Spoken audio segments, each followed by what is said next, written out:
সকলেই উপহার দিলাম। এবার যেহেতু আমাদের স্যাররা আমাদের একটু বেশিই প্রিয়, সেই জন্য সুমন স্যার এই ফুলটা দেন।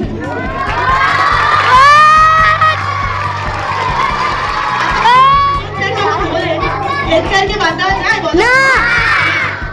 তাই আমাদের হেড স্যারের পক্ষ থেকে আমাদের তরফ থেকে কিছু উপহার তাদের জন্য রইল। এবার আমরা চাইবো আমাদের জন্য, ছাত্রছাত্রীদের জন্য কিছু বলুন। ভালো আছে তো? আচ্ছা, আমি তো অন্য স্কুলে চলে গেছি, কিন্তু মানে সত্যি আমি তোমাদের সবাইকে অনেক মিস করছি। আমি জানি তোমরাও আমাকে মিস করছো। আর মানে এখানে সবার সাথে মানে এত সুন্দর একটা মানে পরিবারের মতো ব্যাপার হয়ে গেছিল, মনে হতো না একটা টাইমের পর যে মানে এখানে কাজ করতে আসছি। তো জানি না ওখানে গিয়ে কি হবে না হবে, সেটা তো পরে জানতে পারবো। তোমরা সবাই ভালো থেকো, মন দিয়ে পড়াশোনা করো। আর আজকে তো রেজাল্ট পাবে, কেমন রেজাল্ট করলে না করলে আমাকে কিন্তু এসে বলো, হ্যাঁ একবার। সবাই ভালো